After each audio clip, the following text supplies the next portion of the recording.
All right, well, good afternoon again, and here we are back in beautiful Spice Country, Grenada, at the Grenada National Cricket Stadium. It's the local, actually, Dream 11 T10 tournament, and match 2 of today featuring the Saffron Strikers and the defending champions, the Bayleaf Blasters. So, very exciting encounter we've got loaded for you this afternoon. We're gonna go down.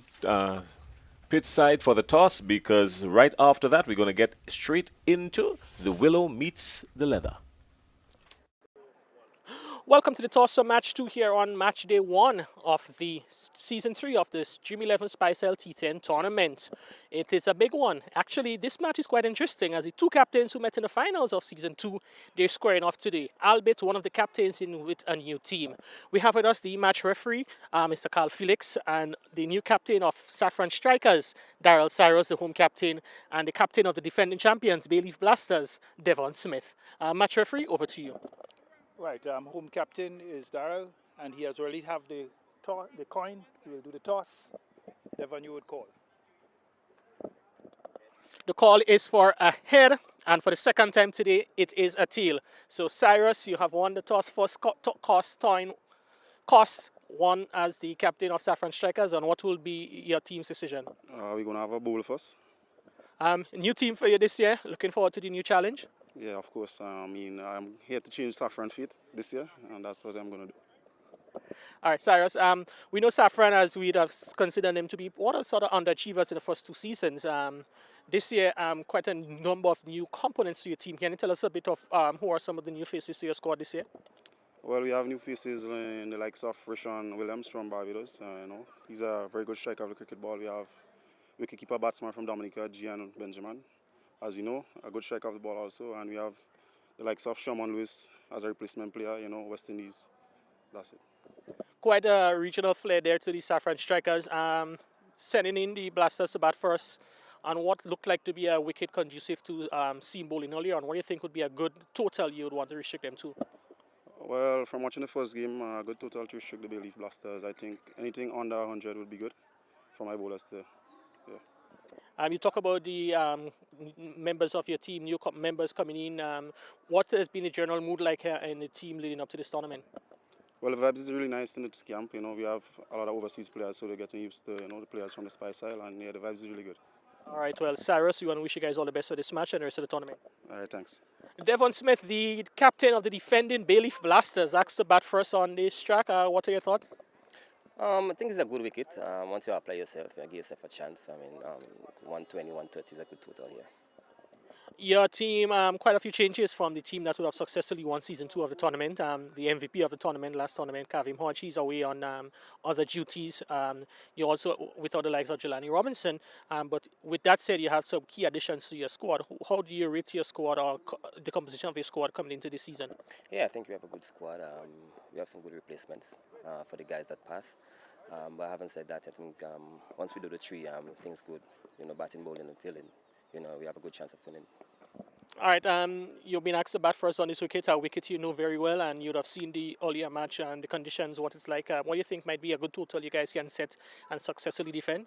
Maybe a 130. I think we have to make use of the power play. It's very important. Once you get use of the power play, you get a solid start, then you can capitalize on that. We know last year you'd have ended your innings at the first class level. You're still in competition here at the local level. How has been that transition like for you so far? It's good. I'm just trying to enjoy myself as much as possible. I'm not playing as much cricket as before, but having said that, still enjoying my game and trying to do the best of my ability. Bayleaf Blasters, defending champions, everybody's gunning them for them for this year. What do you think your chances are like going forward? I would like to win, but it's always to say that in the tournament. It's just my first game, so let's see what's going on later on in the tournament. All right, Devon, well, congratulations to you and Bayleaf Blasters for the successes in previous editions and all the best for this one. All right, thanks very much.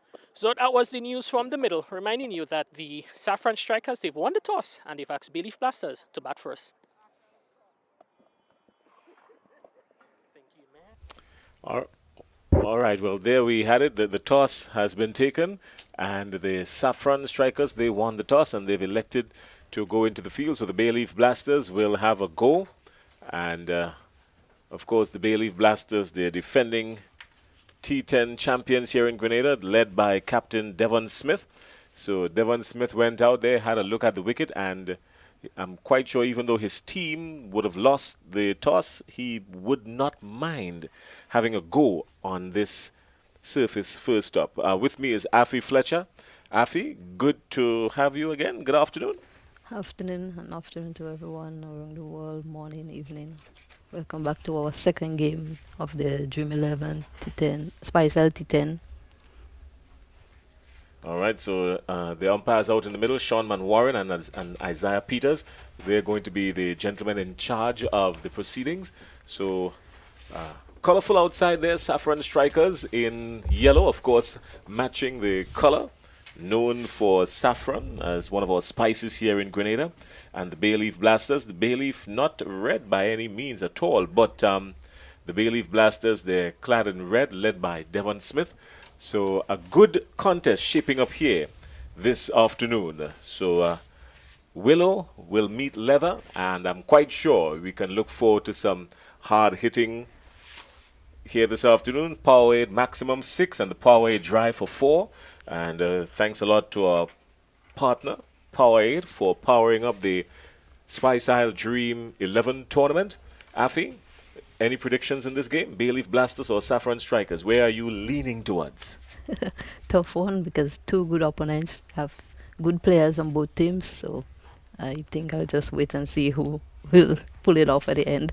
All right, well, the word coming in from our live Facebook stream suggests that the Bayleaf Blasters, they are the favorites. So Devon Smith is not opening. He's not opening. But, the Saffron Strikers are up and the Bayleaf Blasters, they are off. First runs on the board.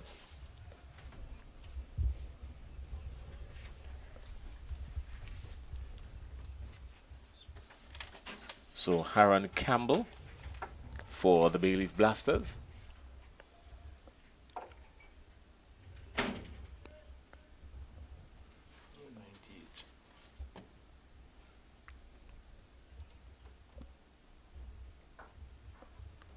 Driven straight back to the bowler for no run.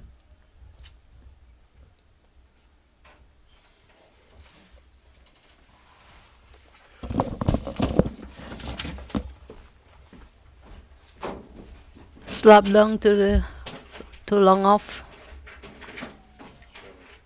Oh, and it's almost a chance. We had a blunder there with a run, but he made it home in time. Moved the score to 3 runs.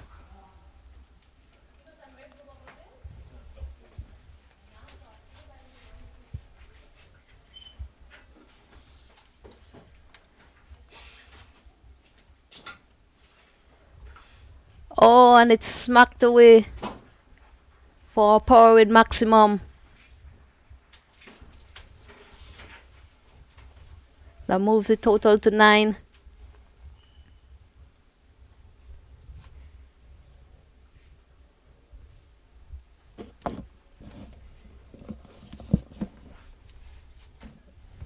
There we have Campbell smacking it over the boundary for power with maximum.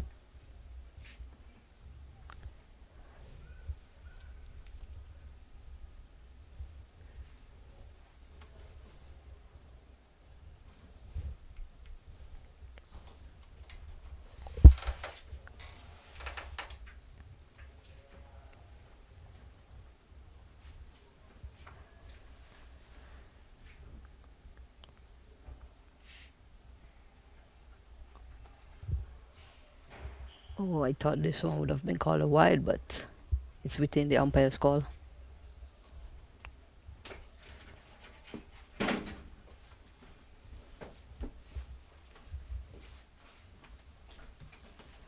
Full toss and it's pulled away into the boundary for a power with 4.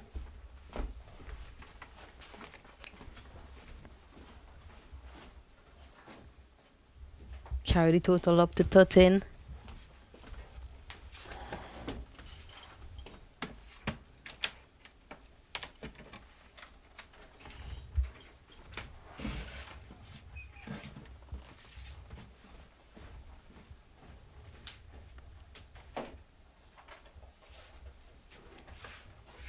Oh, we were delivered by the bowler, but well taken by the keeper.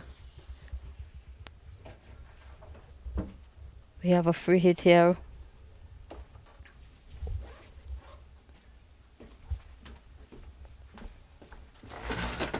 Oh, and it smashed straight back over the bowler's head for a power read maximum.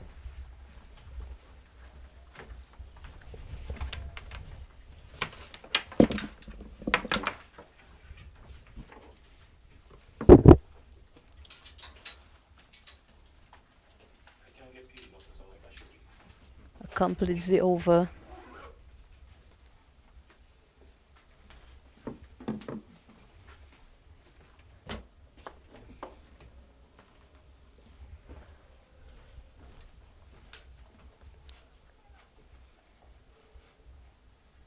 That was a very large over by the bowler. We have Shaman Lewis into the attack now. Shaman coming into the attack.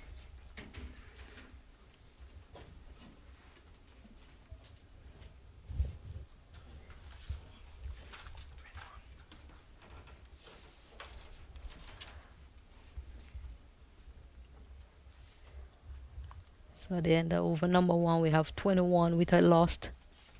Huge over.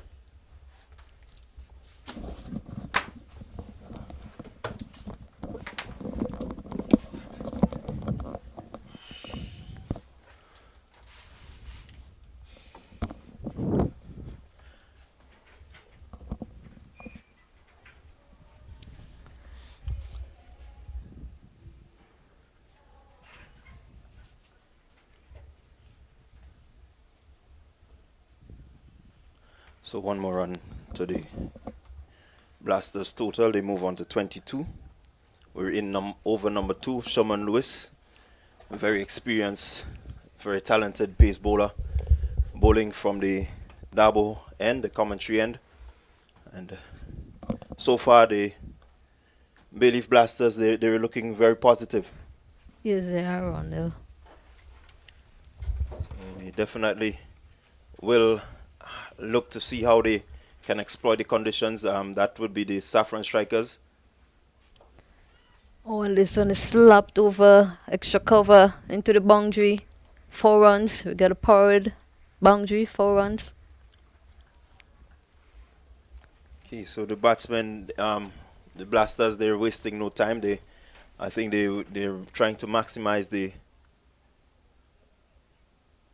power play, the ball outside the stump and crashing it over the infield down to the boundary. 4 more runs.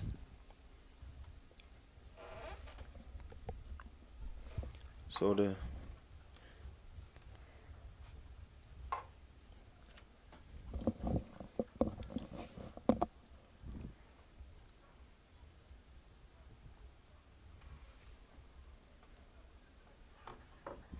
Swing and a missed. Alright, so the Blasters, they're blasting their way, Afi, through the power play. 26 without loss. We're just into the second over. Campbell is out there.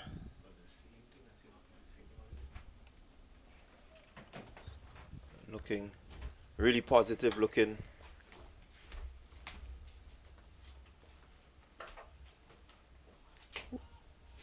Ooh, what a delivery by the bowler. Well bowled by Shaman. So we still see the cloud cover. It's still a bit cloudy. No rain at the moment. There seemed to be a bit of a wind blowing across the stadium, but not much movement as yet as compared to the first game. And so definitely we're looking to see what this encounter would bring. It's an exciting start. We had some smashing sixes and a couple of cracking fours so far. This one, this time he's just pulling, looking to pull that short one. A bit pacey, got onto him a little quicker. And so he's definitely looking to, get that ball over the infield. There seemed to be no hesitation in terms of trying to go over the top. Certainly not. They have positive intent and looking to maximize the power play. Lewis there just seemed to be out of rhythm a bit. It's been a while maybe in the white ball game, looking to settle in and really get some good line and length going.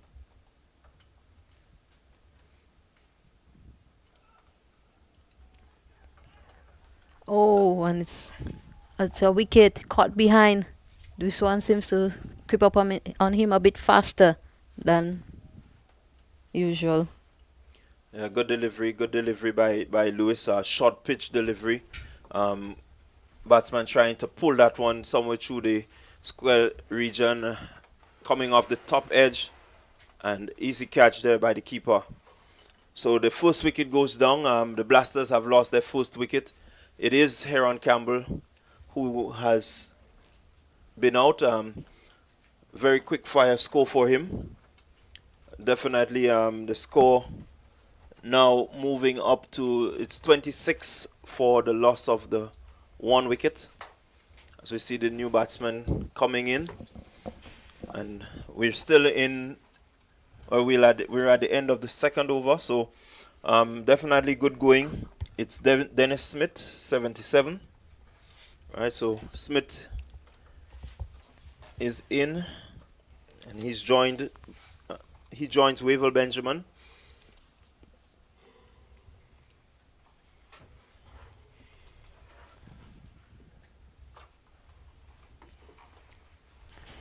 I wonder we have Showman using his experience there to break up the attack because they certainly had gotten a good start. Yeah, that's a good start. Good captaincy there. I would put it to Cyrus, using his experienced bowlers, to really put some pressure onto the Bayleaf Blasters. We know that they have a really good batting lineup. They have a good, strong batting. I think they have a very well-knit unit, good all-around team. So definitely being able to get that first wicket should, give them some satisfaction. Loud appeal, but the umpire unmoved. So is Cyrus into the attack? The skipper bringing himself on, trying to ensure that the pressure is kept. That first wicket definitely would have set them back, the Blasters, a bit, and so he would want to maintain that pressure. Benjamin missing there, coming down the wicket, looking to really put some pressure onto the Saffron strikers.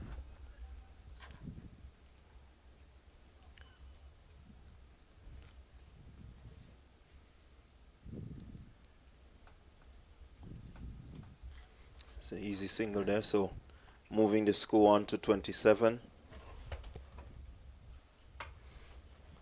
27 in 2.3 overs, not a bad start.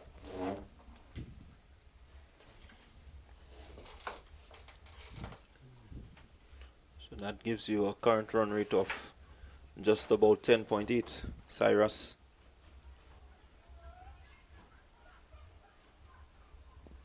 Oh, he would have been in trouble if it was a direct hit through to the bowler's end. So we see the rotation of the strike. They're looking to really maximize the power play. They're looking to rotate, run at. And there we go. Just another wicket. Benjamin looking to hit this one somewhere within the region of the long on. Is bowled by Cyrus. And he's looking to bowl wicket to wicket, giving the batters no arms. Score is 28 for 2. So definitely the Blasters looking to blast their way, but I think the shot was definitely not on. One would want to advise that we still play proper cricket, but we know it's T10, we know it's a fast pace. It's about the smashing sixes and the cracking fours, but you still have to be, technical. And so we see the very proficient and very technical Devon Smith coming out to the wicket. So definitely we would look for some good shots to be played. So it's the Bayleaf Blasters versus the Saffron Strikers here at the National Stadium. It's the Spicel T10 Dream 11 Spicel T10 3.0. Second game being brought to you here live from the National Stadium here in St. George. Cyrus bowling to the veteran Devon Smith. A good matchup, Afi. We can put it that the experienced Windward Island player versus the inexperienced Windward Island player. I think it's a good matchup, man.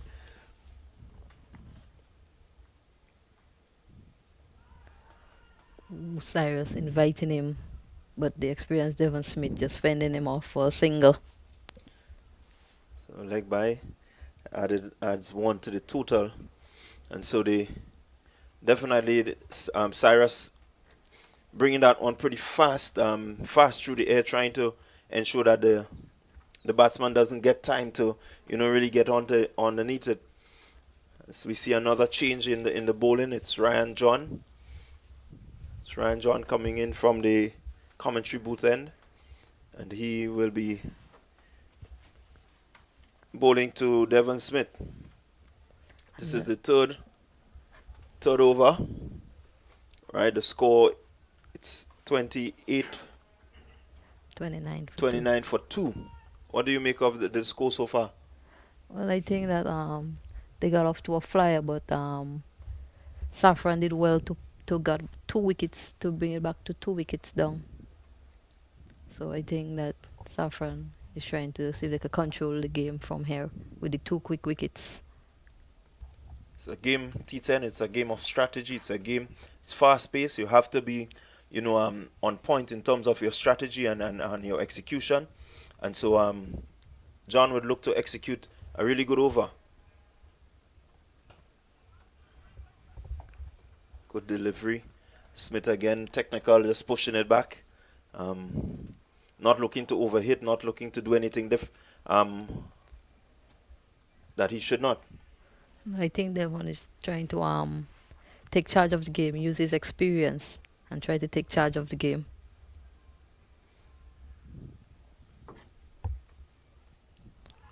Oh, loud appeal, but unmoved by the umpire. Seems like it's sliding go down. A very interesting delivery. Let's look at the replay here. Very good decision there by the umpire. That one pitched and seemed to be still moving into the leg side.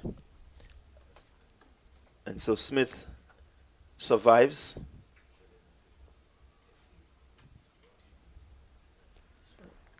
Oh, that was a wayward delivery there by the bowler. Get some extras there.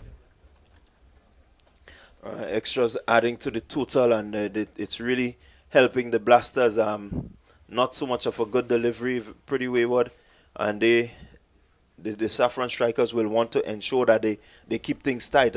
Looking at the score as it moves to 34 for 2, and we're in over number 3. Well, over number 4, sorry. And so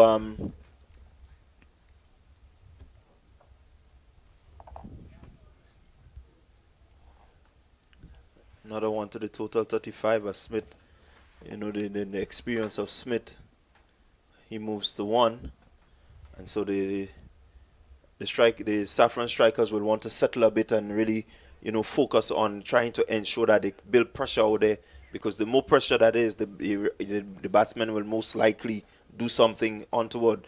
So as it stands now, Afi, the run rate is just about 10, so it's good going for the Bayleaf Blasters. Yes, that's a good start for the Bayleaf Blasters. That's a healthy run rate for them.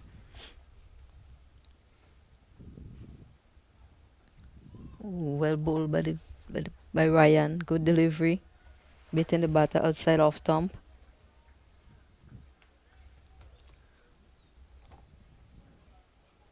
John just seemed to be getting that movement away. So the conditions is helping. It's still helping. John normally would get that ball to shape away from the right-hander. Driven back to the bowler for no run.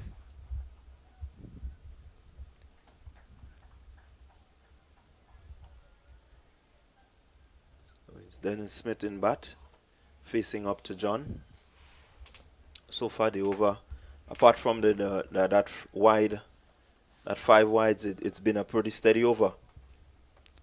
Hoping that he can continue and finish off well.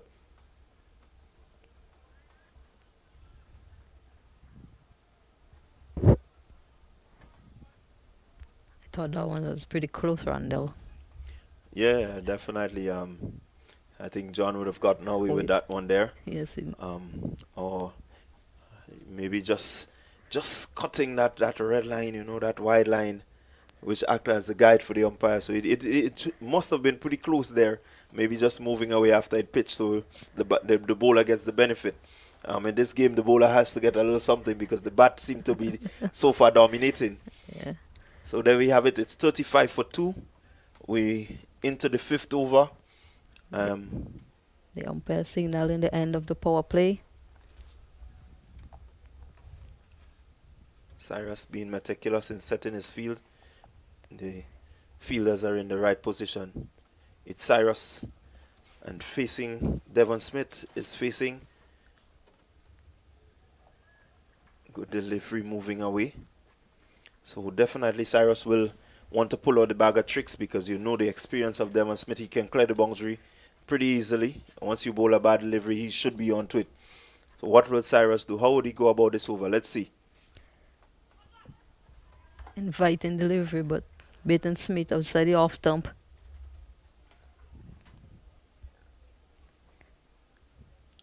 In this game, it's a lot about matchups, and Cyrus,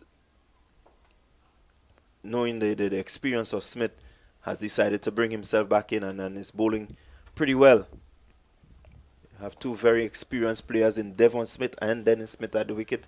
So I want to agree with Cyrus in terms of, keeping his more experienced bowlers, bowling at these two gentlemen.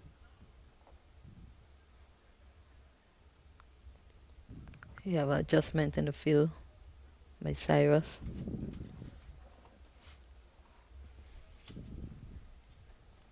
It's game number 2.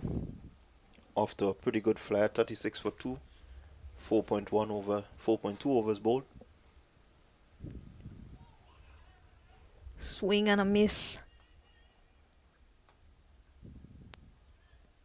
By signal by the umpire, move the total to 37 for 2.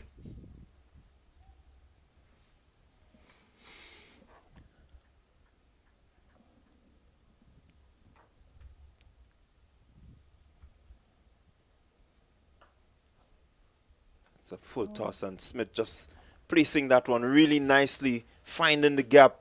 He didn't overhit, he didn't try to hit it out the park, but just used his wrist and got it through the gap.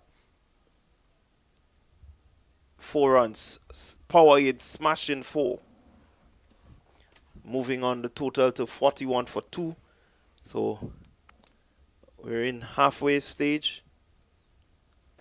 Again, Smith looking to clear the boundary. It's a smashing maximum. It's a power hit maximum. 6 runs there by Smith. Again, Cyrus pulling that one a bit down, and Smith was able to latch onto it and clear the boundary with ease. And the 50 up for the Bayleaf Blasters in 5 overs. So Afi, at this stage, at this point, you look at the run rate, and definitely you would envision over 100 being scored. Yes, most definitely. Well, once they maintain it. Yeah, well, Saffron strikers will want to ensure that they peg things back, as we see a change in the bowling again, and it seemed to be Javel St. Paul coming in to bowl. He will want to use all his experience here against Dennis Smith and Devon Smith, the veteran. As I welcome back Mr. Crony. Yeah, good afternoon, Rondell, and good afternoon to viewers as we witness this very interesting encounter. Bayleaf Blasters, 47 for 2 after 5 overs.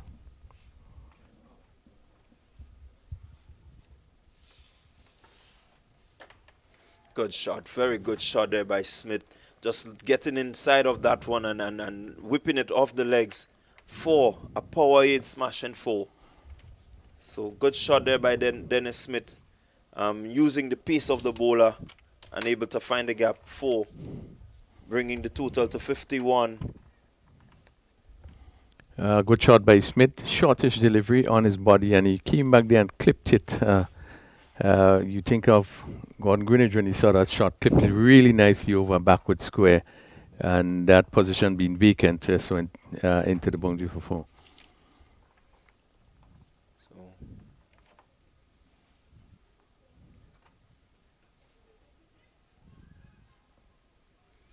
good hustle there by Smith and Smith. Saffron strikers will want to ensure that they are efficient in the field. You know, if they're going to really keep this total down, Mr. Kearney, they need to do the basics right. Yeah, well, it certainly was a good judge single. Just quick point feeler came in quickly. It looked like Ryan John, and really threw that the stump missed, and they pick up an extra run in the process. Again, short delivery. Running close to the boundary, gets into the boundary now. Misfield by the... So definitely the Saffron strikers, they are not looking, you know, as well put together as they should. I think we've seen some, in recent times, we've seen some bits of sloppiness here and there. You know, that's going to cost them in the long run. Yeah, just a bad miss there by the fielder on that long leg boundary there. Just actually kicking the ball back over the rope, looking to save it. Again, another very good shot there by Dennis Smith, bringing out all the ramp. That one was just ramped, using the piece of the bowler again, finding the boundary. You know, looking for the vacant areas and exploiting them. Yeah, good shot. As he came inside of this one and actually hit it over the keeper's head, and really safe shot. Went down to the boundary for 4, and really rushing on is Bayleaf Blasters, 61 for 2. As we see that a lot of innovation being made. The diminutive Smith, Dennis Smith.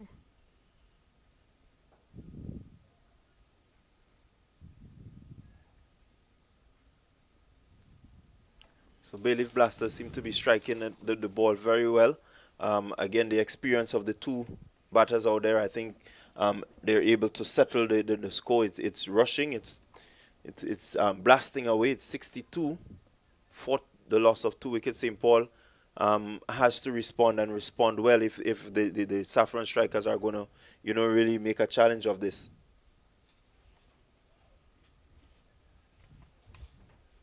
Yeah, so we see the fielders really spread on the boundary, cover on the boundary, long off, long on, mid-wicket on the boundary, and you see some adjustment. The mid-wicket going a little bit square for the left-handed Smith. St. Paul in his first over gone for 15 so far. A good productive over for Bayleaf Blasters.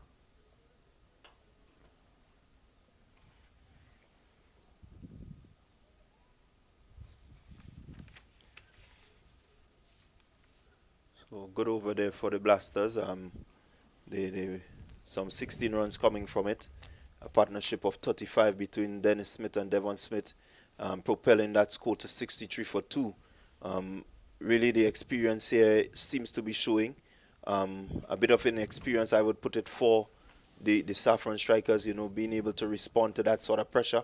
How they respond for the next 4 overs will be critical in terms of the score that they get at the end.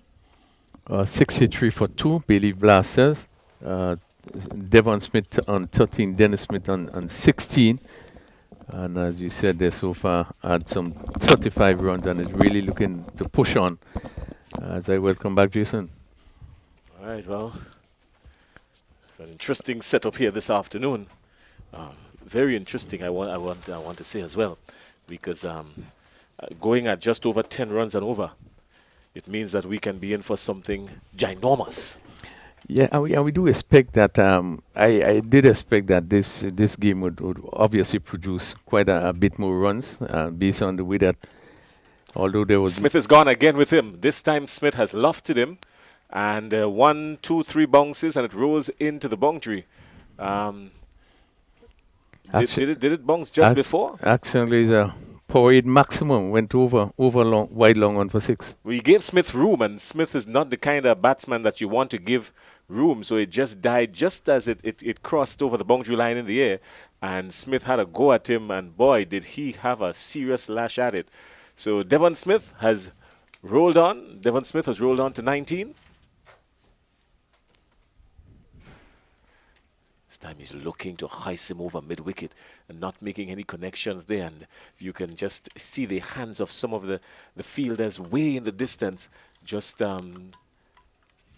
showing up their hands. Oh, my goodness. Oh, what could have. Yeah, yes, certainly is a wide set field with some 5 persons right back on the boundary. They will really love to see the back of Devon Smith. He's now beginning really to motor on. So Shannon Lewis is headed to Smith. Good shot, easy shot, good single, dangerous return, but all's well that ends well. Dennis was safe at home. Yeah, he was really quick off the mark.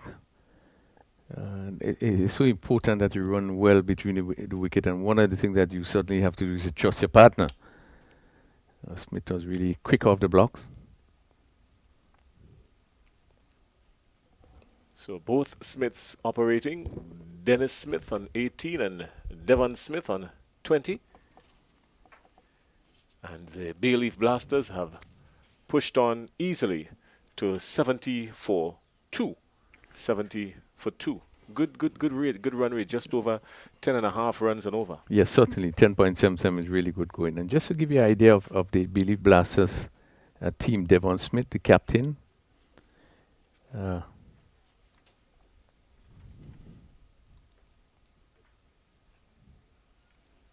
Well, that was in all sorts of contusion right there. But, I mean, the story will tell it all, because I'm quite sure. Well, here's the story. Well, it certainly was well played. It was well played by Dennis Smith. Certainly he had to reach for it, but he hit it well. And just get it over the backward point fielder and then reach to the boundary for 4. Yeah, it was in all sorts of confusion there from the bowlers. So Lewis would need to settle down, because these Bayleaf Blasters are going at a ton and over. So the both Smiths is on 20.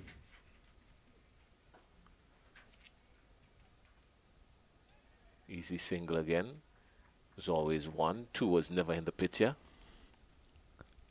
So just to continue with the Bayleaf Blasters team, Devon Smith, Captain Kelshon Andrew, Naren Belfon, Weevil Benjamin, Heron Campbell, Clint Crony, Kamal Hamilton, Shavan Noel, Neilon Pascal. So good to see that Pascal is back in the mix. Richard Rogers and Dennis Smith.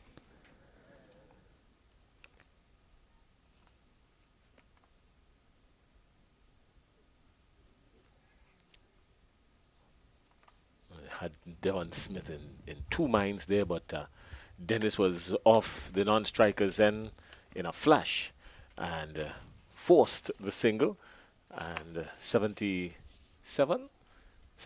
for 2, and the Bayleaf Blasters in good control here, 76 for 2 after 7 overs. Yeah, good start by Bayleaf Blasters, 76 for 2, and I think certainly they probably will looking to get up to at least maybe 120 really to make it a pretty competitive game.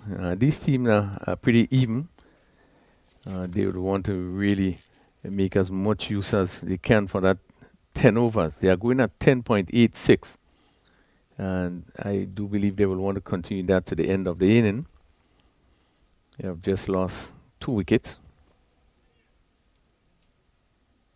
And both Devon and Dennis Smith is on 21 each.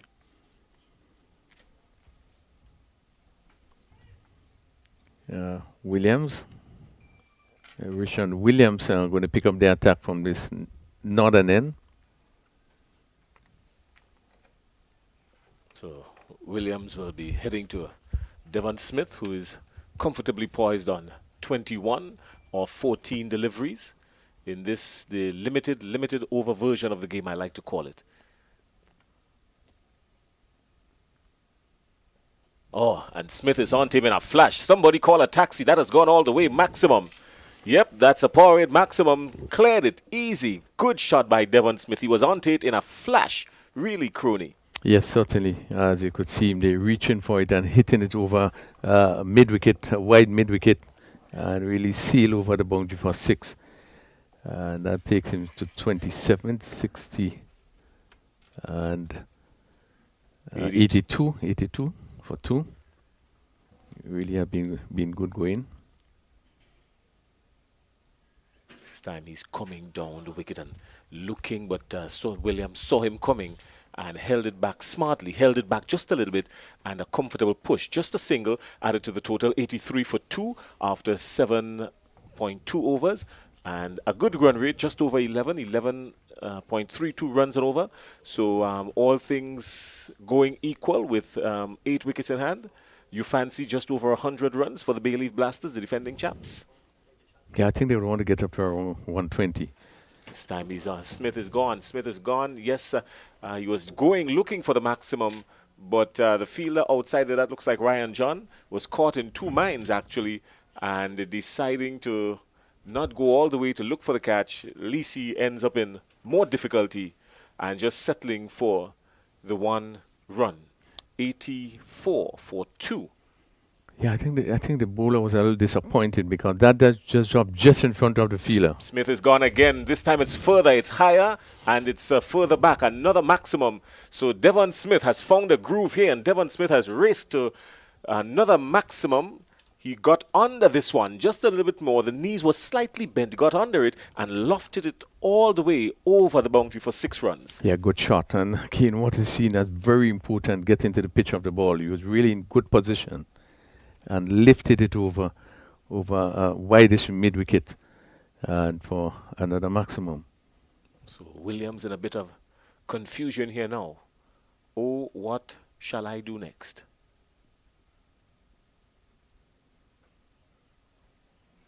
Smith is milking every delivery from this Williams over.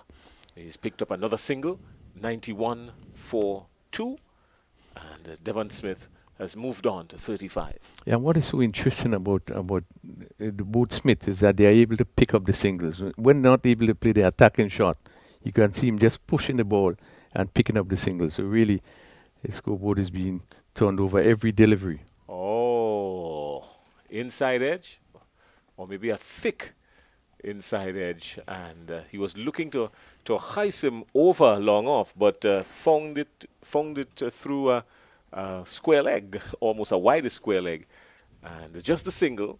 So good over actually. Good over. Devon Smith on 35, Dennis Smith on 23, and 92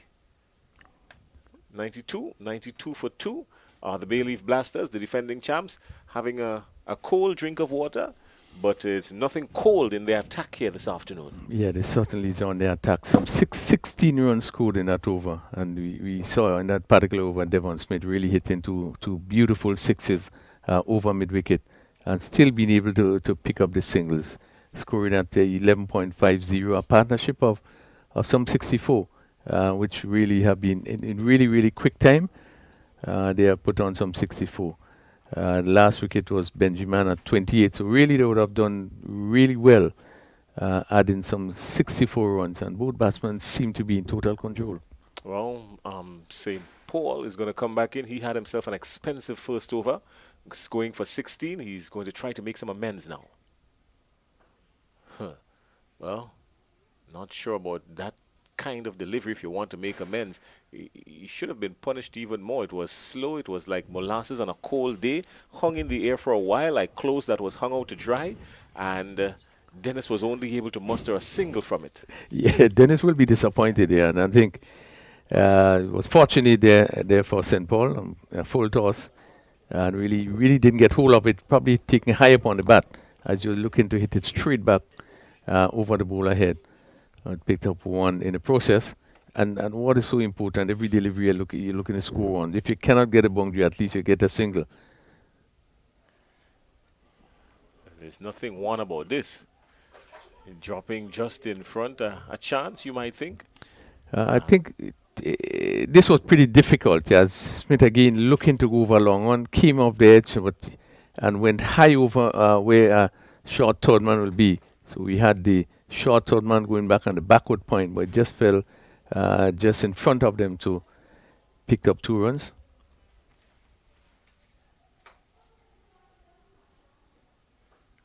This time he is connected with him. One bounce and it dissects the fielders down on the mid-wicket boundary. 4 runs. Devon Smith in blistering form here. He has middled this one, middling it good with the willow. And 4 runs for Devon Smith. Yeah, and he has suddenly picked the gap well. There was a mid-wicket on the boundary. And you can see these 2 fielders are not far apart, but really split both fielders and went across the rope for another smashing 4. And he continues to roll on. He's 41. And it's 99 for 2. And we are in the 9th over. 8.5 overs gone. St. Paul in a bit of bother. And Smith Beautiful. getting a good, thick, healthy outside edge, deliberately so as well. And all the way through what would have been an easy catch for a second slip. But it brings up 4 runs, and Devon Smith has moved on to 45 and 103 for 2 of the Bayleaf Blasters. The wicketkeeper just hanging his head in total disappointment. Oh, if I had a slip cordon with me. This was beautifully played. He really steered it beautifully where first slip would have been. There is a short third man which is wide, so there's really no danger. And that went down to that fine third man boundary for 4. Smith obviously in full attack mode. That's Devon Smith. He's in full attack mode, understanding the situation that is poised in front of him, understanding only too well that he needs to put some runs on this board, and he's no doubt eyeing a half century in this format of the game. He's on 46, and he understands what is before him. So he's got young Dennis with him.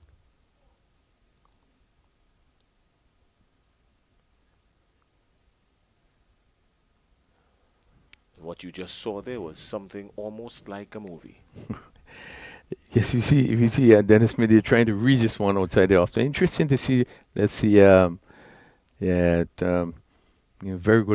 good call by the umpire there. One gets the indication they get from from Dennis Smith. You would think it's right, but certainly it was a really good call there by umpire Isaiah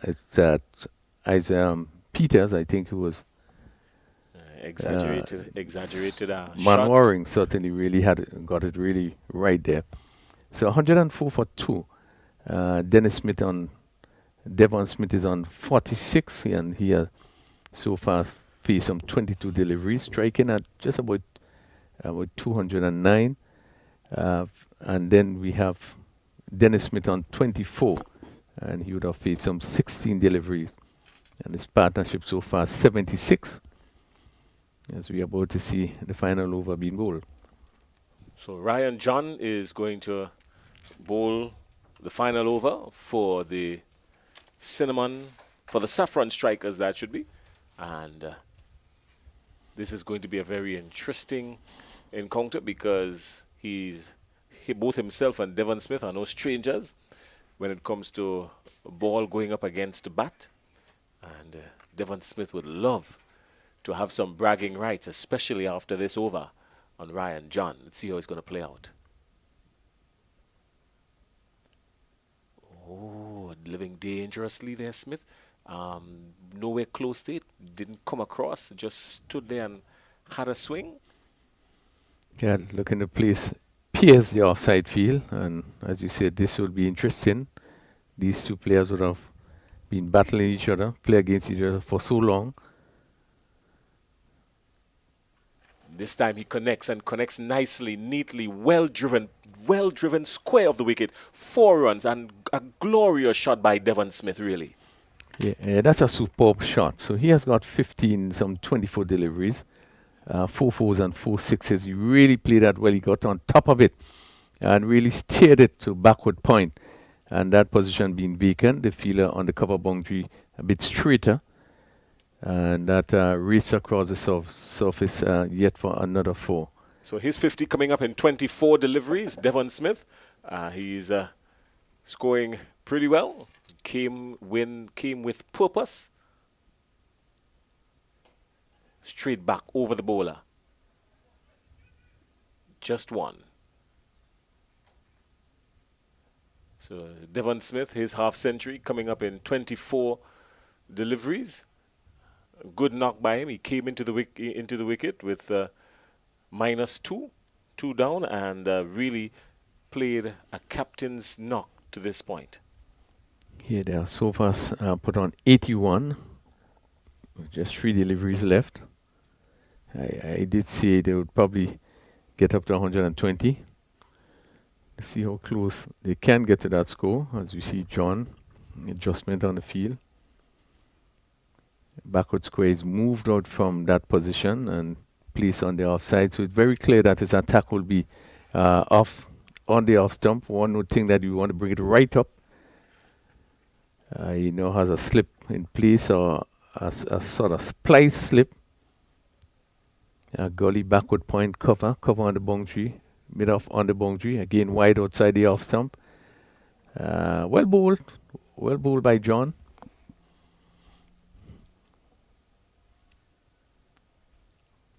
I think he might be setting him up here, pitching up one and then looking to bang one in very short. Maybe setting things up for a miscue with Dennis Smith probably attempting to hook something outside the off stump. He's been known for loving that hook shot. Well, some danger here, and I think the umpire has signaled that's it. That's the end of Devon Smith. Has he signaled that's the end of Devon Smith? Because Dennis was off. Devon was off actually in a flash. I'm not sure that he signaled. Let's see. Smith was safe. It looks like it from here. Smith Good. was safe. Very good running by Smith there, by Devon Smith. Obviously, he really wanted to get to the strikers end, and just meet his ground. All right, so the last delivery, or what should be the last delivery of this batting innings for the Bayleaf Blasters. Devon Smith is going to have the last say. And he's gotten the last say in good form. Nice, clean shot. Only one. And he's going to settle for that.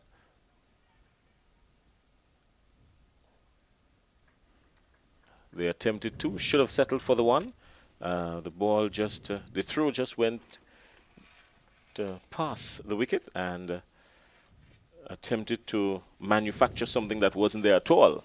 And it cost them the wicket. So ultimately, 111 for 3. That's the end of the Bayleaf Blasters and their innings. Devon Smith, 52, and Dennis Smith, 25. Other scores, Benjamin was bowled by Cyrus for 2, and Campbell was bowled by Lewis, caught by Benjamin for 22. The other scores, 25 from Dennis and 52 from Devon Smith. The Bayleaf Blasters putting up a total of 111 for 3. Crony, what do you think about that total, 111 for 3? I think it's a competitive score. 111, we saw the exploits of Devon Smith, who was still shown that he has tremendous ability in terms of striking the ball. In his innings of 52, hitting 4 sixes and 4 fours. Good partnership between himself and Dennis Smith. And from 28, bringing it up to 111 for 3. I do believe that it's pretty competitive. And they should be happy with the score that they got on the board. Well, nothing to write home about for the bowlers, really, because everyone was in double figures, even those who just had the solitary over in Williams, who went for 16 for off one, and Charles, who went for 21 off one. Really, of everyone after that, 17 and 13 and 13 and 28, with St. Paul being the most expensive of the bowlers, going for 28 off his 2 overs. So nothing to write home about for the bowlers, really. Just a modest showing by the bowling attack from the Saffron strikers. Well, Brian John did stand out. He in his 2 overs, he only went for 13, so I think he did well. Cyrus also would have gone for 13. So I think these are the 2 bowlers that probably would have felt that they would have done their job. Just bowling 2 overs for 13 years. I think this shortened version, we want to respect that. That's a very thoughtful refill crony. Still, I feel nothing to write home about. We've got action down on the field, and let's go down field side because we've got folks to talk to down there. With me field side, I have Heron Campbell, a batter from the Bayleaf Blaster. Heron, today you scored 22 runs off of 11 balls. Tell us a little bit about your outing on the pitch today. It was a good outing and my first outing in this year's T10, you know. I feel me, you know. I just go out there positive and play my game. Okay, in the opening interview, your captain would have indicated that they were hoping to set a total of around the 130 run mark. You came up with 111. What can we expect in Bayleaf Blaster's defense of that total? The total for me is a defendable total. We just have to go out there and bowl well and feel well. We have what it takes, so we just have to go out there and apply the basics and do what we have to do. Okay, thank you very much and all the best in your defense. All right, thanks. Back up to you at the commentary booth. All right, Cherise, thank you very much. And 111 for 3. What do you think should be the approach coming in now from the Saffron strikers? I think they had to be positive. No, the wicket is playing, the pitch is playing well. I don't think there's any issues with the pitch in the way it plays. But they must go the positive and, put the bad balls away, but still keep in mind that they had to pick up the singles where necessary. But they just need to be positive going out there. Put away the bad balls, and certainly they would expect that 1 or 2 of the top players is going to really come out and play well. What do you think Neelan Pascal is going to, what kind of showing are you anticipating from him with the ball today, Neelan Pascal? Well, I expect Pascal to show his experience in terms of his bowling. He bowled very well in the last tournament. He used the slow ball very well. And again, we're going to see him with the ability to move the ball away. Particularly from the right-hander. He does that well. He bowls a good Yorker. And I think he really uses his head, his experience.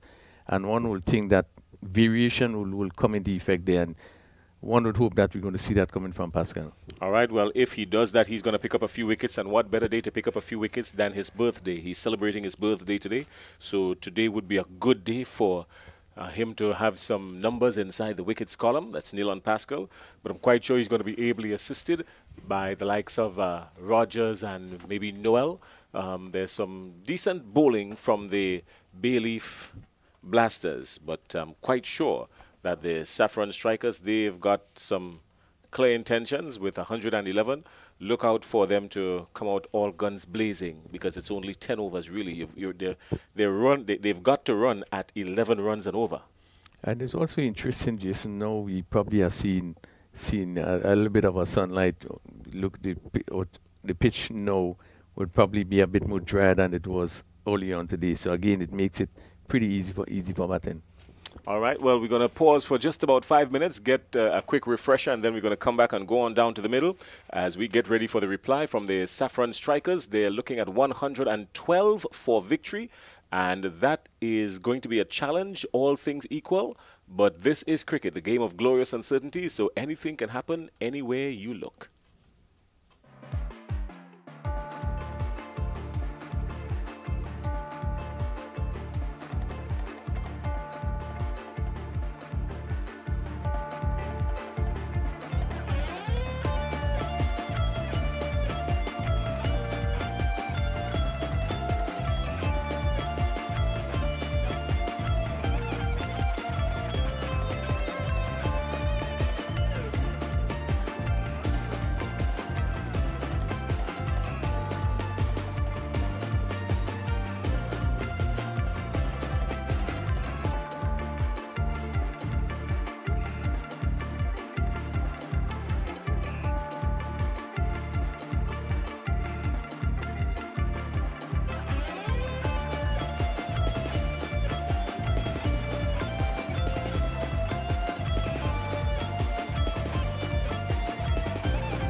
in search of 112 of 10 overs, looking at just about 11 runs and over. If there was ever the definition of a task or a mini mountain, this is it. The Bayleaf Blasters have placed 111 on the board, and the Saffron Strikers, they need 112 to stage what could probably be one of the biggest upsets at the start of this tournament. It's match number 2, day number 1 in the Dream 11 T10 tournament right here in Spice Country, Grenada, an overcast Tuesday afternoon. And we're just local time 25 minutes before 4 o'clock, thereabout. And what a day we are anticipating. Afi, what are your predictions moving forward? I know you don't like to give away too much, but you've got to give something. Well, we're looking for a good game at hand. A nice total by the Bayleaf Blasters. So the birthday boy, Neelan Pascal, opens up the attack for the Bayleaf Blasters. He would love to get some wickets inside the wickets column here this afternoon. Good way to celebrate his birthday. You know Neelan Pascal for a while. What do you think is going to be his mindset here this afternoon? Well, Pascal will look to come at you pacey and aggressive. All right, well, it's a good way to start. Pacey and aggressive.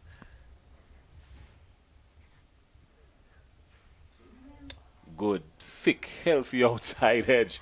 And wow, that looks like Williams. Yep, Williams off the mark with a thick edge. And the wicketkeeper, in as much as he attempted something similar to that of Superman, was nowhere near it. So the score opens up. Williams and Benjamin for the Saffron Strikers. Williams and 4. This time he's fishing dangerously. No foot movement whatsoever. And just fishing outside the off stump. Dangerous living.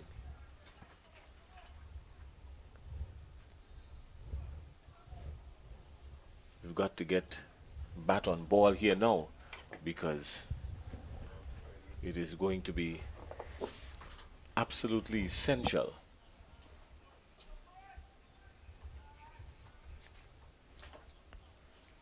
Need to score just about 11 runs and over. Oh. Swing and a missed. Neelan Pascal is in a very business-like mode here.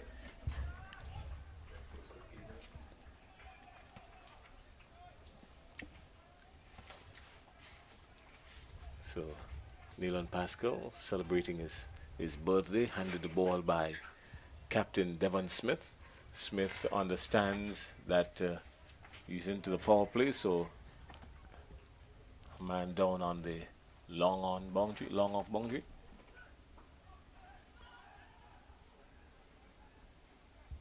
Giving away nothing just yet. It's Neelan Pascal.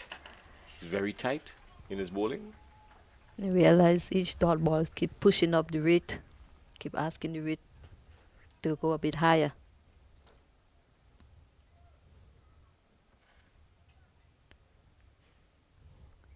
You being a captain at different levels, you're going to talk to us just now about what your strategy would be in a situation like this as the first over comes to an end, 4 without loss. What would be your strategy if you were the Saffron Strikers now?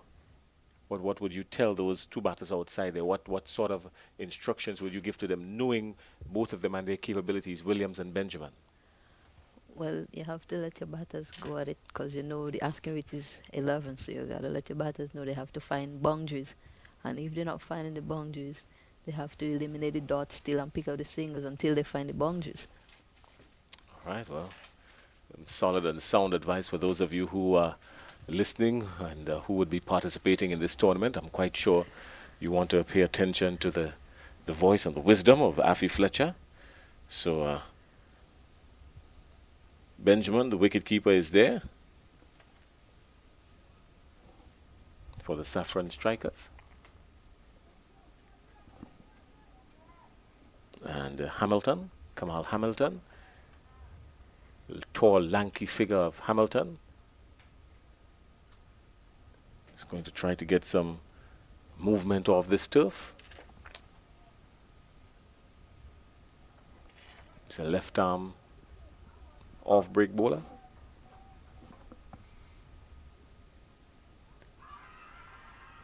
Oh, he's given him. He's gone. So immediately, Hamilton strikes. And the Bayleaf Blasters have picked up their first wicket. This one seems a bit I am not, tricky. yeah, I am not too sure. I am not too sure about that. It did pitch on leg, I think, looking at it from here. And it was always going to go down. Yeah, it looks like a pitch outside. But the umpire have the final say. Yeah. It's a tough one there. a tough decision. So a good start here for Bayleaf Blasters, picking up the early wickets. Saffron Strikers have a bit of work to do. The mountain gets slipperier, and the task becomes a little bit more difficult.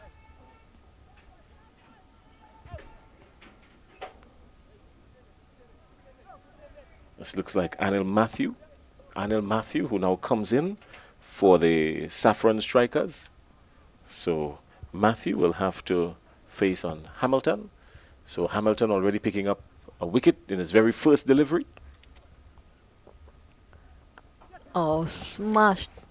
And Down to the mid-wicket region just for one. Moves the total to 5 for 1.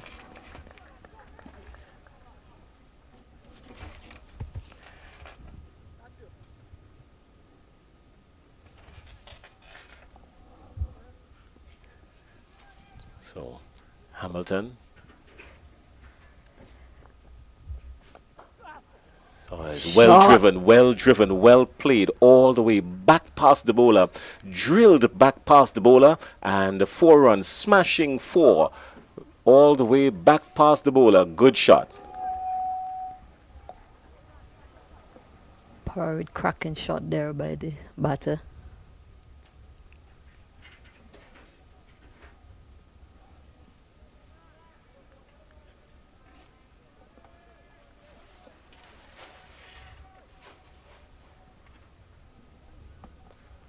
So we are having, this time he's going with him again. He's pitching and he's going with him again. 1, they look for 2, they come back comfortably. Our monitor is down for a minute, so it's kind of difficult for us to bring you the identical total, but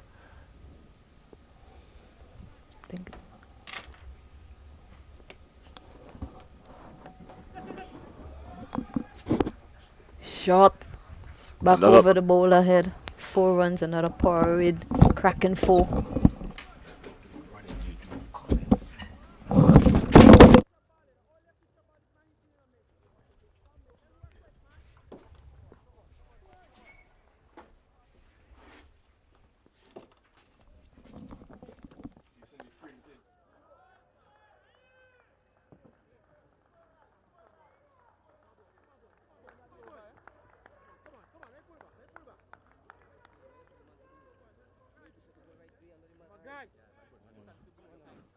So another boundary, and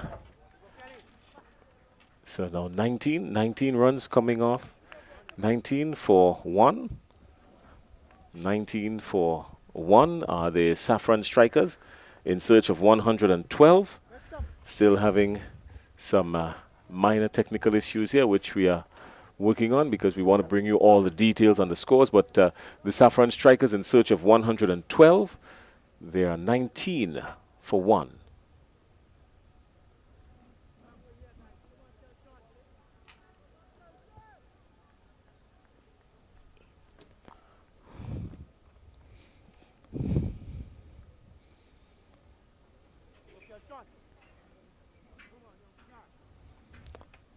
So it looks like Andrew that will now come into strike. He's going to operate from the River Road end.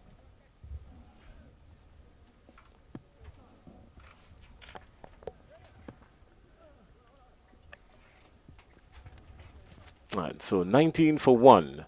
So Rishon Williams on 18 and Anil Matthew on 1. And Kelson Andrew, he's going to be operating from the River Road end. And the required run rate has now moved up to just over 11.5. This is a mountain now for the Saffron Strikers. Fishing outside the off stump. Dangerous living again. Not making any connection whatsoever.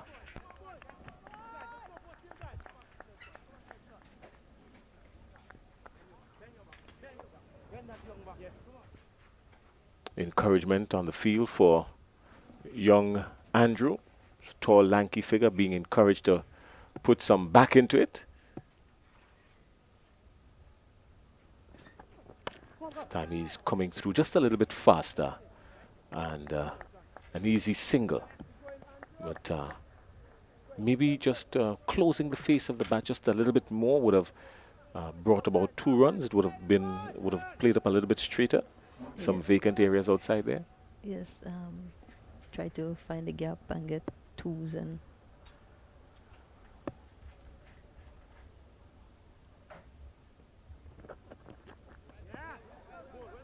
this time very watchful Williams. Andrews hanging outside the off stump.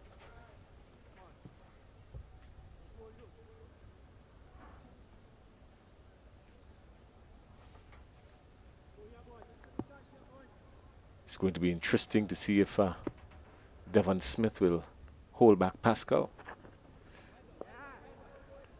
Now that's the umpteenth time he's flashed at a ball outside the off stump. He's got some extras for it, but still living dangerously. 21 for 1. So another wide. It's going to add to the total, much to the delight of the Saffron Strikers. But not the smartest of swings there from Rishon Williams.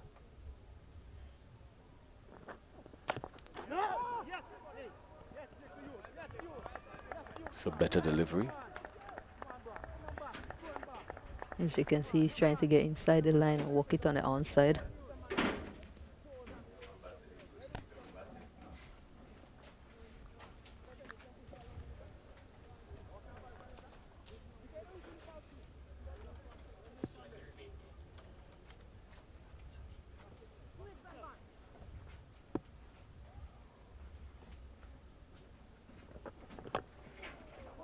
Oh, he was looking to hoist him over mid-on, but over long on actually, but ended up just taking the toe of the bat and another dot ball. So the pressure continues to mount. Now they're over 12 runs and over 12 and a half runs and over. And the Saffron Strikers, well, they're in some serious confusion right now because the Bayleaf Blasters are not letting up. Devon Smith has still remained in full attack mode.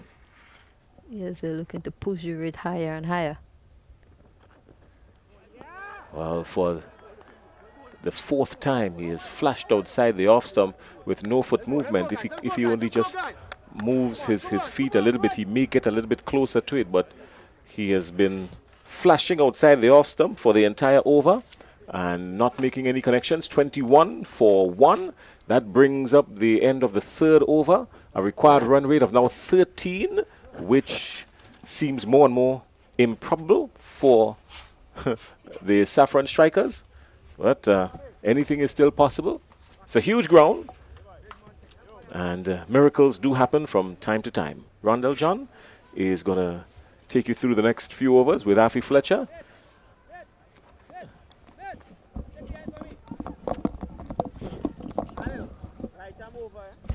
Well, most definitely, Jason, I think the name is Saffron Strikers, and they should be able to strike it pretty well to get themselves home. It's a further 90-something, 93 runs needed. So we have Shaba Noel into the attack.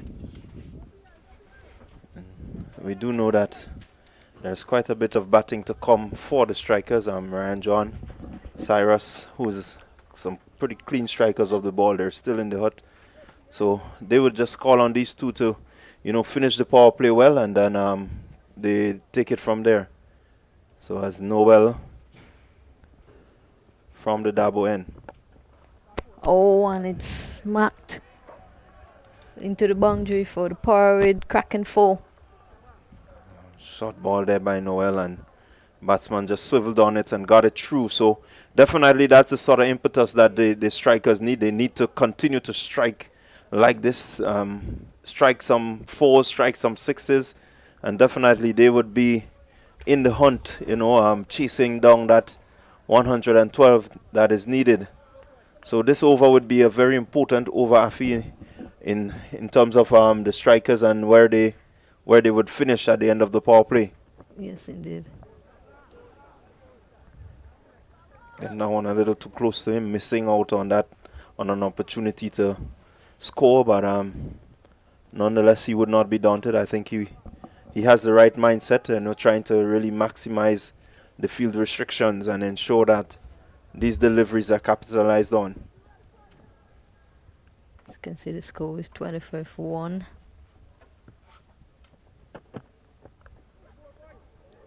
Edged. Oh, good attempt by the keeper, but put him down. Got another single to the total. 26-1. Bad miss there by the keeper. He was just a little too short maybe and a bit wrong-footed. Valiant effort, but unfortunately he could not have pulled it in, and the score turns over. So Williams getting a life there. Let's hope he can make use of that life, and he can really, put on a score that would help his team to overhaul the total. But pressure is mounting. What a delivery by Noel. Yeah, bowlers seem to be bowling well. Using the short ball pretty well is Noel. And so there's some lift, there's some carry through to the keeper, there's some pace. Batsmen have to be able to, at least give himself some room and get it. So definitely the batsmen have to be thinking. Required with keep pushing up, asking with 13.5.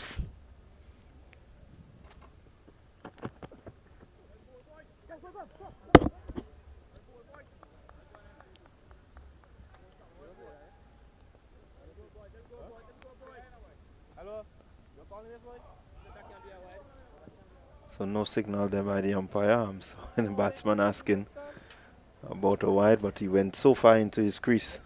I think he signal buys. So one more to the total. They need some boundaries right now. I think the rate keep climbing. They would not want to, miss out on opportunities to get some boundaries. Another single good idea. At least they're looking to rotate the strike. Another over done, Afi. What's score 27-1? What do you see? Oh. It takes a lot of batting right now, going back to get his total, because the rate is asking for 14 runs and over. So we're looking for some boundaries here. With the loss of 1 wicket, I think the batters need to start accelerating. Yeah, most definitely they need. So we need to have at least one maximum, at least one cracking 4, and maybe some singles. Batsmen still have to be able to use their heads, strategize.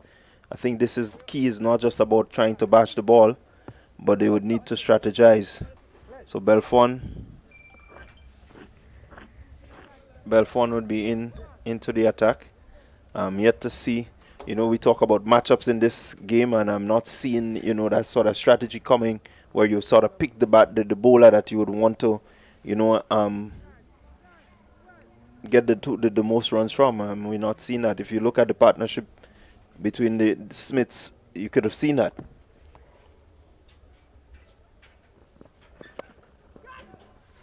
This one hits high into the air. They go for one. They're coming for the second. And good running. As you can hear the keeper screaming to his end, but the fielder threw it to the bowlers. Yeah, and so that was good run in there, putting the fielders under pressure.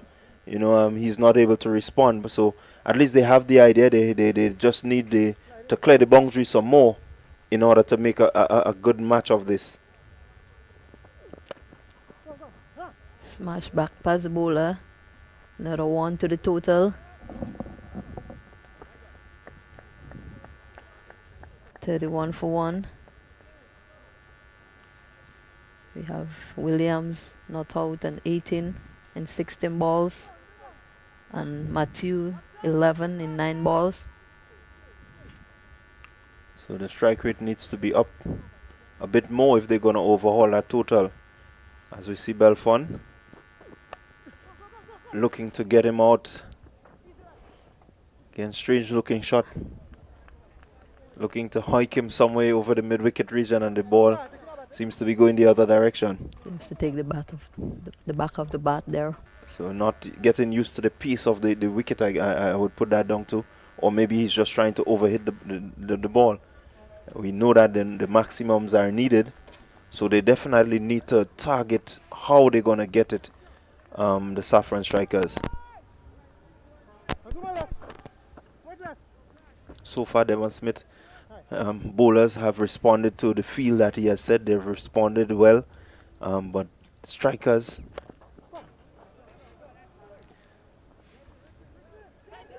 finding it very hard to clear the boundary. Score moves on 33 for 1.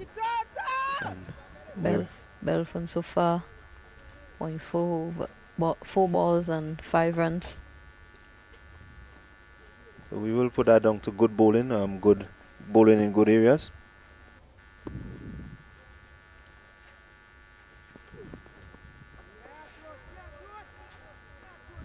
And what do you think about the approach of the batsman there? I think that he needs to not pull away from the ball. Even though you're going down to the wicket, you don't want to pull away from the ball. Definitely some experience would be needed there. We always teach you to get closer to the delivery if you want to hit it, So Belfon doing well so far.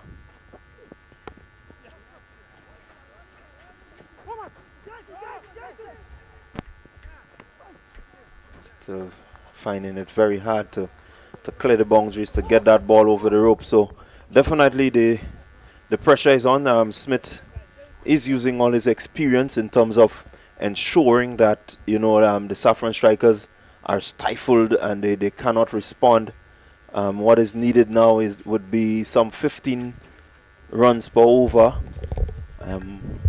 It's going to be tough as we see some spectators coming into the ground. Definitely they're having a little chat about what is happening outside there. Maybe backing the Saffron strikers. Certainly there is quite a bit of spectators outside, and it's good to see. This is our first game. We do have some persons at the Junior Murray and Rollo stand, and which is good. But back to the game here, I think Bayleaf Blasters will be pretty happy with how things are going so far. It's 34 for 1. We already had 5 overs, so we're still looking at some 78 runs to get in 5 overs. It's a mountain of a chase right now, but with shots like these, definitely the Saffron strikers will give it a go, and they may just come to the party. So it's 4 runs, a smashing 4, power 8, smashing 4 over the middle. Yeah, this was a good shot by Williams. It was short outside the off stump. He got on top of it and really hit it well over backward point, and it really flew to the backward point boundary for 4. And that's a good positive shot. It's 38 for 1. Williams moves on to 24. And as you said, Ron, they know they would need to really pick up the scoring and trying to hit as much boundary as possible. Another short delivery, and this one goes over backward point down to the boundary for 6. Bad delivery. boldly by Noel, and really it was given a full treatment. A very good shot by Williams, using the pace of the ball and striking power aid maximum, clearing that boundary. And so a lot more of this will be needed. So far, you have 10 runs coming off 2 balls. So they would need some 15 runs out of this over and 15 consecutively if they're going to overhaul this target. It might seem stiff, but it's possible. Again, missing out there. This one a little too close to him for that shot. But the intent is there. The approach is there. Execution is what is needed. Yeah, it's another short delivery. And one would have thought that, based on how Noel is bowling this particular over, maybe well, they are now moving the fielder there. I was making a point that he should have been pushed back on the boundary, has now gone there. So you have a third man, sort of backward point on the boundary. Another short delivery, and that was hit very well for a power maximum short delivery. And really, Williams would have climbed into this one and hit it superbly over mid-wicket for 6. Good shot, good positive shot, good positive intent, short delivery, and he deposited that one over the boundary. I mean, this is what is needed, and Williams seems to be the batsman that has raised his hand. He's moved on to 36 off some 23 deliveries, a strike rate of 156, and he's looking to, really capitalize here. 50 for 1, still in over number 6. And that's the result of the pressure that Williams has already put the bowler under. So he has delivered another extra, which adds to what the Saffron strikers need. So far, some 16 runs. So he has already surpassed the run rate that was needed for the over, which was about 15. And so this is the type of response that they would need consistently, right, if they're going to overhaul that 112. Yeah, well, Pascal feeling at long off, just coming up to have a word with Noel. He has gone for 23 runs so far. We have seen him in this over being struck for 2 fours and a massive 6. Yeah, so definitely now he would want to make sure that he understands what exactly he wants to do with the deliveries that he's going to bowl. So far he seemed not to be too sure. Yeah, so we've seen some adjustment. That backward point on the boundary has come up to just normal point. William pick up another single with a ball played down to mid-wicket. It's 52 for 1. So that brings Matthew into strike. Matthew needs to join with Williams. I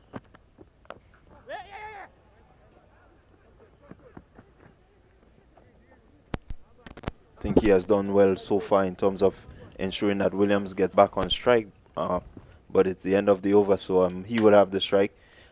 His strike rate would need to, go up a bit. He's striking over 100, but you need more than 100 strike rate right now. Yeah, and this partnership has so far put on 49, which is the kind of partnership that you want to build partnership. There's 53 for 1 over after 6 overs, so there's 4 overs to go, and we're still looking at 59 runs in 4 overs. We could have a game on the over we had before. If you could have another over like that, certainly you would think that that Saffron striker is going to give themselves a chance. But I still think that Bayleaf Blasters do have the what it takes in terms of the bowlers to really pull things back and to keep them under the rate. As we see Andrew, who's going to continue from that southern end. Well, definitely Andrew. Just coming off the under-19 tournament, has some bowling in him and is able to come through at a decent pace. He will need to be spot on. Williams needs to, really look and ensure that he keeps his eye on that ball and try to maximize these short deliveries. So game could be on, game on. Let's see how the over bills, and definitely once the run rate is within 14, 15, we have a game on, and we have quite a challenge. Just a bit about Keltron Andrew. He's one player that certainly would have, impresses me quite a bit. He's very disciplined, and we have seen him done pretty well in the under 19 tournament. A little disappointing in the Widows tournament. The ability he has, one expected him to go on, but sometimes you do have some off games at times, and one would hope even coming into this tournament that he'll begin to build and get a kind of confidence, so he can go further. So far, he have started well in this over, and this is what is necessary just to keep things tight. So it will be interesting to see what happens. He has started over so far very good. So definitely, Andrew using the sort of experience that he's gained playing at the under 19 level. But Williams needs to respond. He needs to get that ball across the boundary like this, and that is what we're talking about. It's another power 8 maximum coming off the bat of Rishon Williams, and he's moved on to 43, the score to 60. So definitely a few more like this, and we will have game on. And I could bet you it would go down to the wire, because you have the likes of Ryan John, who we know can still strike it. Daryl Cyrus is still in the hut. Saffron strikers, they have some batting power to come. So let's see how we go ahead. Yeah, good shot by Williams. Again, he picked that up from just outside the off stump and really lifted it over long on. And the fielder just had to stand and look at it go over his head. But really a good positive shot they played by Williams. This one again, power 8 maximum. So Williams seems to be the person that has lifted his hands, and he's saying to the rest of the strikers, you can have confidence in me. I will bring this game home.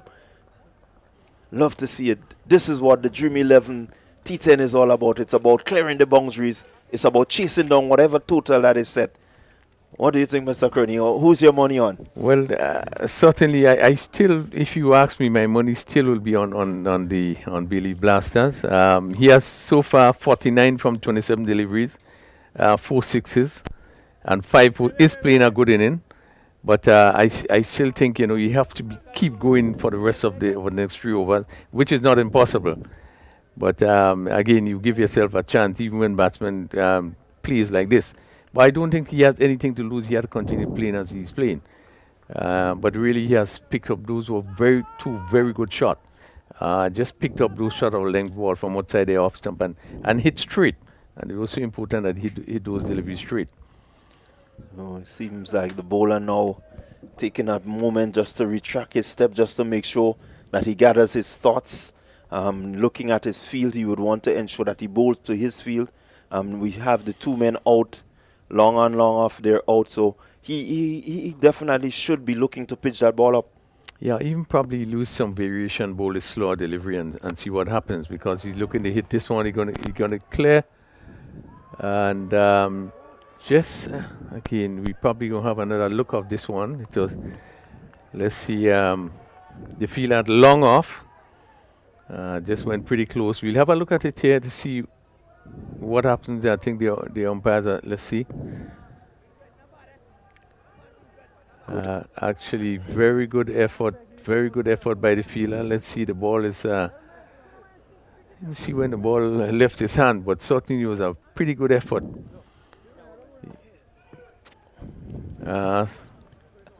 Yeah, right there. I think that should have been signal for his feet. So just 1 run. While he would have saved the catch or saved the 6 runs, I think the feet might have just touched the outside. He was in contact with the ball while 1 foot was outside. So the umpire definitely doesn't have the technology that we have to get to the replay. But a good effort, a valiant effort there by the fielder. It's 66 for 1. We have now have 7 overs completed. So really, it could go down to the wire. 46 required from 18 deliveries.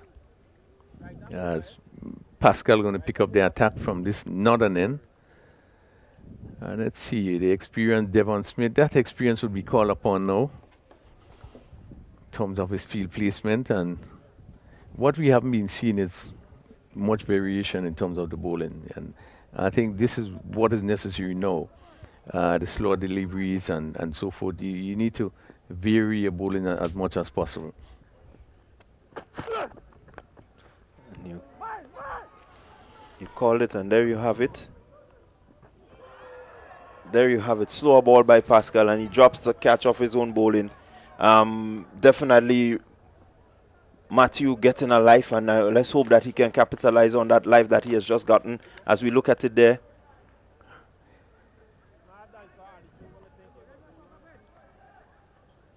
Bowler calling for it and dropping his own catch. So yeah, a bad miss by Pascal. I don't think he got into the right position. You could see that as the ball come down, he was still stretching his hand and really had the time to come around and get under it, but not being able to hold that catch.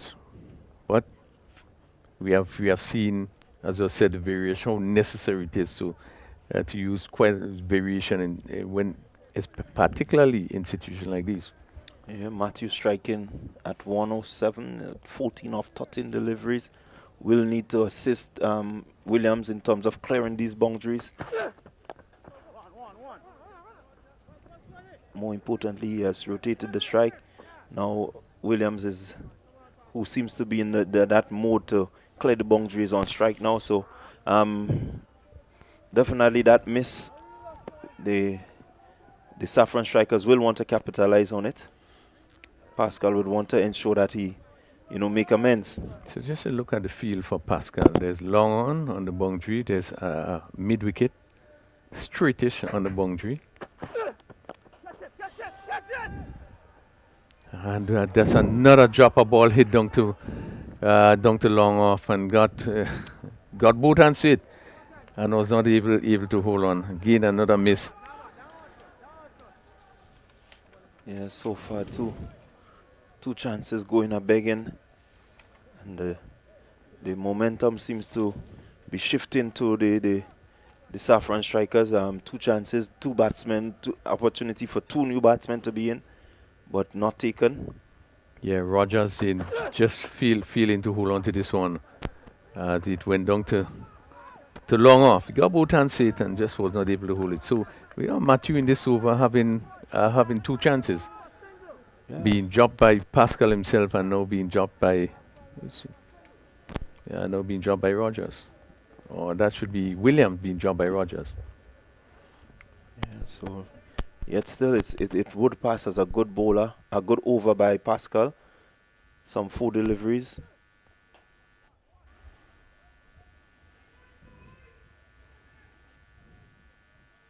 Yeah, it has been a good over so far. This is his 2nd over, and he has only gone for 8 and really should have picked up wicket in this particular over. But again, that's one of the, I think the only bowler we have seen bowl today in using this sort of variation.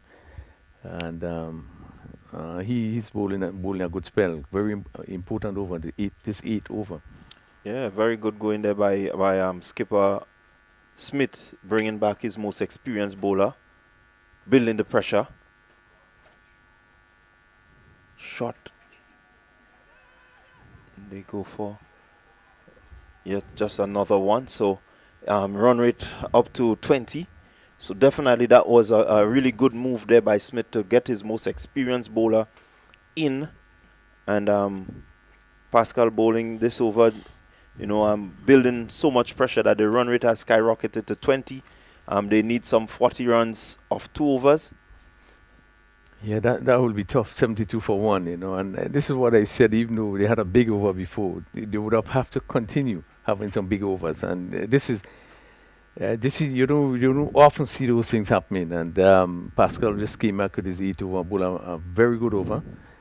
He finished with 2 overs for 9 runs, despite he didn't pick up a wicket, but really he would have picked them back, and certainly to get 40 in 2 overs, really going to take some batting. Well, they have to go for it. You have some 8 batsmen to come. Definitely, you don't want to lose a game with all these wickets in hand. You want to, really go. So these batsmen now, they need to really look to clear that boundary. You may get out, but, make sure that they get after these runs. So we seen the leg spin of Rogers, Richard Rogers, who would have just dropped that last catch. He would have had a good tournament at the last T10 tournament. So again, it would be interesting to see what happens. First delivery being poised maximum shot and picked up really well by Williams and hit over backward square for another huge 6. Very good shot there by Williams. Again, raising his hand. He seemed to be the batsman that is understanding that you need to pick the right balls to hit. And so Rogers will definitely be under pressure now to ensure that he keeps this over under 20. 59 for 1. We are in the 9th over.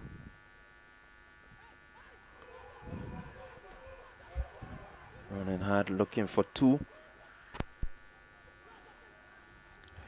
And they got it easily in the end. So definitely pressure is on. Some 6 runs off the first ball, 2 runs coming. That's 8. We need 20. Anything above 20 will count as bonus.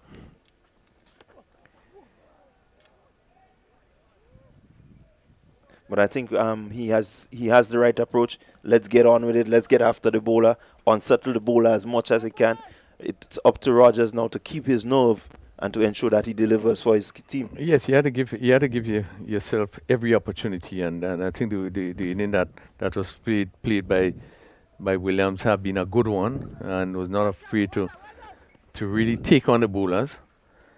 As another single, as this one is played down to wide mid wicket. So Williams the aggressive Williams on 61. Comes back in the strike. Again going this time. Cleared the boundary again. So good shot there by Williams. Williams is really, really looking to make a match of this. He's not holding anything back. There he goes. Over. Wide long on. 6 more. Yeah, another powered maximum ball. Pitched up, he got under it and lifted it. The fielder long on, just stood and watched it go over his head.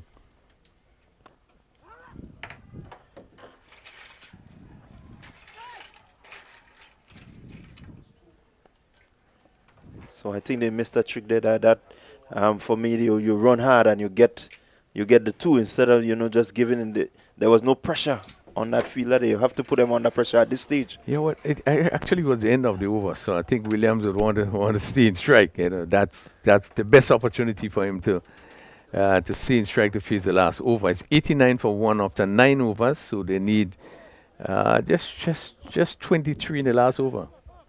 Yeah, 23 in the last over. Williams on strike. You made a good point there that being on strike is a good thing for the Saffron strikers. It takes, in his mind now, 4 maximums, and they get across the rope. And that's not too difficult. So the possibility is still there. Even if they lose 1 wicket here, the possibility is still there. They just have to ensure that they clear the boundary. So Rogers have bowled 1 over for 16 runs. Belfon 1 over for 6, and he's being given the responsibility to bowl the last over. You will have to defend 23. It would be pretty interesting to see how he goes. Now, as we see, all the fielders are being pushed back on the boundary. There is a long on. There's a mid-wicket straightish. There's also a mid-wicket. These 3 fielders on the boundary. Pascal just coming a little straight at long on.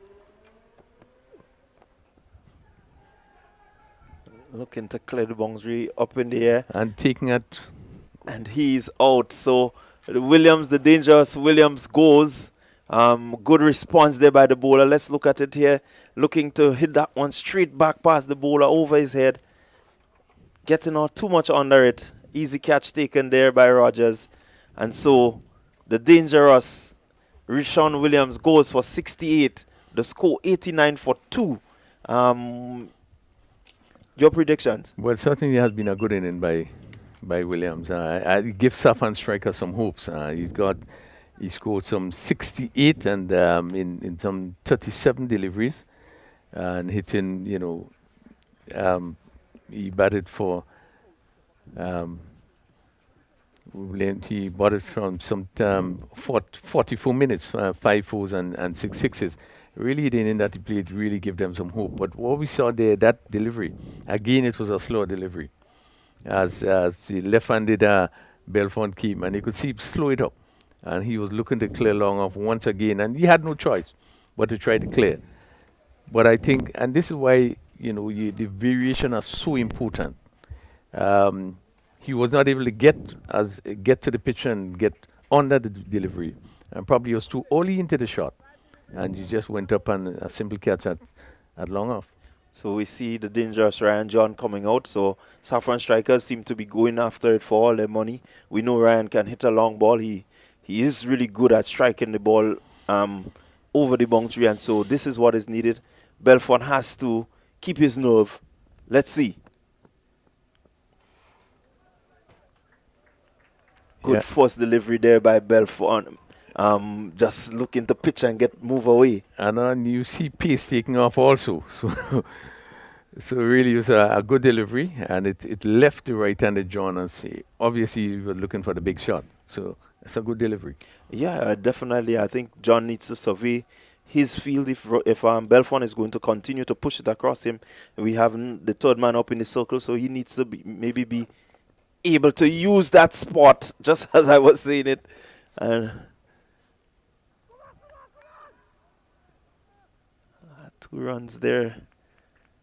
So definitely 21. Yeah. Wow. So 91 for 2, and we still have 3 deliveries, and we still have 21 runs to get. Bayleaf Blaster could breathe a sigh of relief. Although this funny old game, extras and... Definitely, it's a funny game, yeah. One mistake, but the bowler seemed to be holding his nerve really well.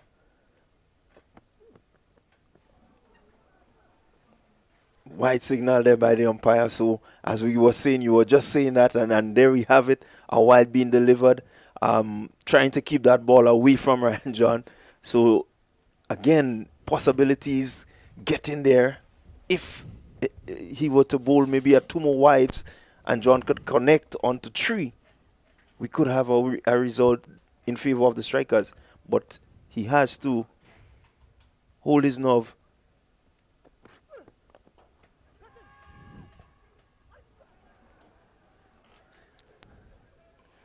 John getting away there with a smashing 4.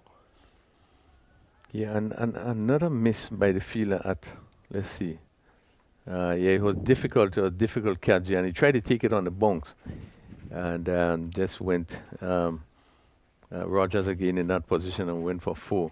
But interesting feeling that we have these 3 fielders on the leg side right back. One would think that you're looking for the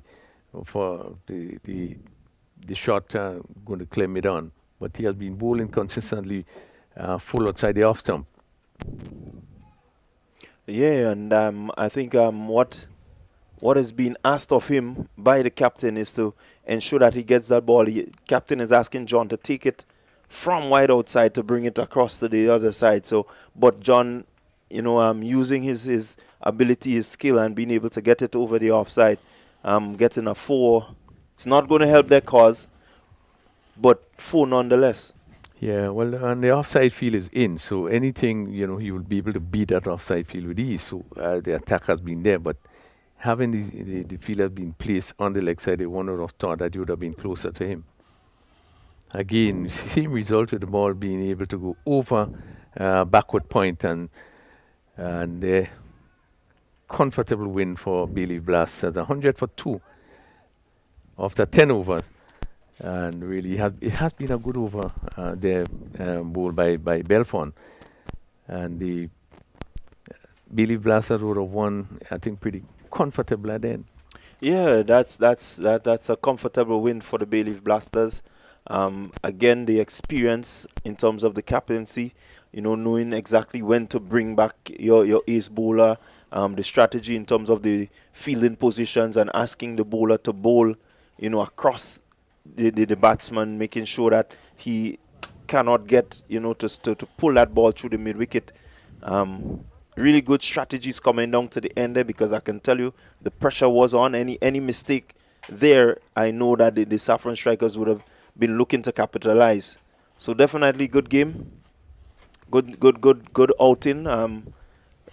Bayleaf Blasters starting off on a good note. They were the last edition's champion, and so they will want to make sure that they continue, in that vein. Yeah, it was a good competitive game. We have seen in this particular game the batting of Devon Smith, and then now we have seen of Rishon Williams. I think they both played, very very good innings. Smith, I thought was showed that he still have a lot to offer in terms of his batting, and we have seen Williams. I think it's the first time I'm seeing Williams really batting, but he really showed some exploits in terms of some of the shots he have been playing. And, he actually brought the team in a position where they actually challenged the score of 100 and 111. But at the end, just failed to get there. A score we felt really would have been challenging. All right, so let me just give you a rundown of the Saffron Strikers innings. A total of 101 for 2. You had Rishon Williams scoring 68 off some 37 deliveries, 44 minutes, 5 fours, 6 sixes.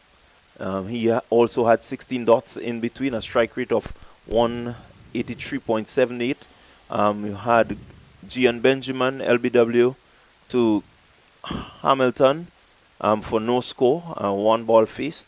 Anil Matthew not out on 17 of 17 deliveries, some 43 minutes, 1 4. 4 dots, an even strike rate of 100.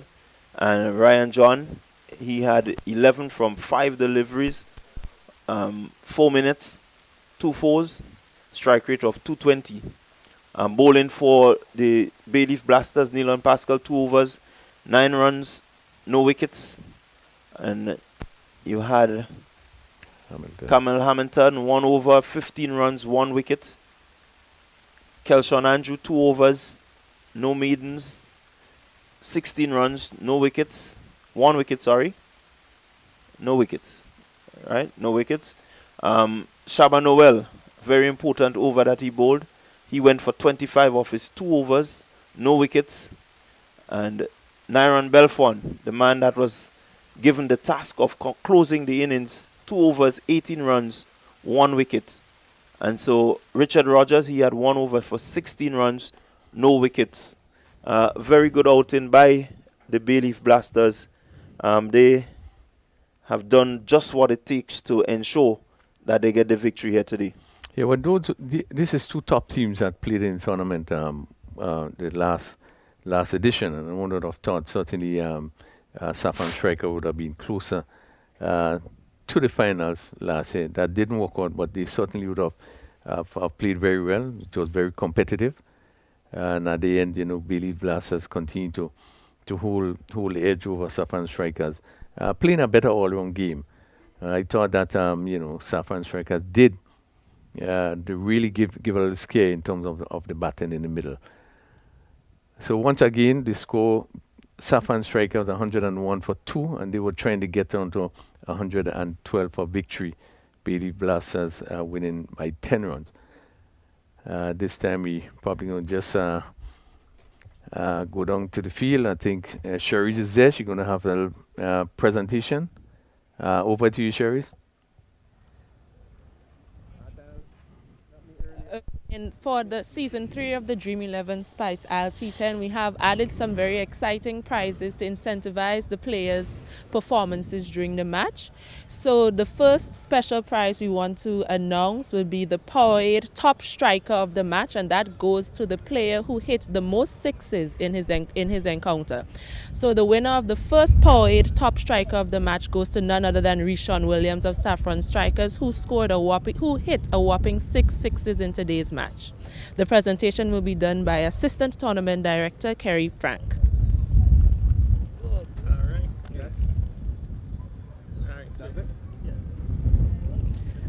The second special prize we have this afternoon goes to the most economical bowler in today's match.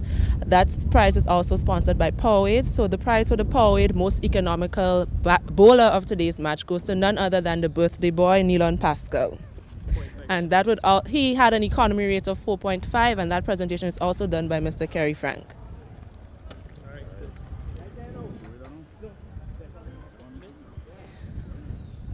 At the end of today's encounter in match 2, we had Bayleaf Blasters coming out victorious against the Saffron Strikers, and the player of the match for match 2 goes to none other than the captain of Bayleaf Blasters, Mr. Devon Smith, and the presentation will be done by match referee, Mr. Carl Felix. Congratulations, Devon. Keep going. All the best to you. All right. Okay, Mr. Smith, so can you tell us a little bit about your outing in today's game? It's a good game, at least. I mean, our game was to win the first game. Our target was to win the first match, and we won the first match. I mean, it was a competitive match, as we can see, going right on to the last over. But having said that, we can't take nothing for granted. We just have to continue to keep working and hope that we get better as we go along. Okay, I knew at the toss you set a target score of 130, but you fell a little below that. How did you think that affected your defense, having not scored the amount of runs you hoped to score? I mean, that's the game of cricket, I mean, you set target, but not all the time you fulfill it. But at the end of the day, when we go there, we tell them what we want to defend one arm in at least 90 runs. So we're looking to defend 90 runs instead of the 111 that we score. Okay, thank you very much, and all the best for the remainder of the competition. Thank you very much. Okay, headed right back up to you guys at the commentary booth. Okay, thank you very much, Sharice. And there you had it. Devon Smith, man of the match for the second match of today's fixture. Bayleaf Blasters 112, Saffron Strikers 101. And definitely the excitement has started. I can tell you that there's a lot more excitement to come. Tomorrow we would see another 2 games. Clove Challengers will come up against the Bayleaf Blasters at 12 noon. And the second match will feature Nutmeg Warriors versus the Ginger Generals. So 2 games on tomorrow. You can look forward to that. It's exciting. It's the first day. We will be into the second day tomorrow, where we will see some more interesting players and really get a feel as to what the teams have to offer. Clove Challengers have already tasted what it's like. They will be coming up against Bayleaf Blasters, who have already tasted what this edition brings. And the 2 new teams coming in would be the Nutmeg Warriors and the Ginger Generals. They will get the opportunity to really test the surface tomorrow in their feature. And so we look forward to day 2 of the Spice Isle T10 Dream 11 3.0 coming to you live from the National Stadium. For us here, Jason Skeet, Afi Fletcher, Rafael Crony, myself, we're saying goodbye. See you tomorrow.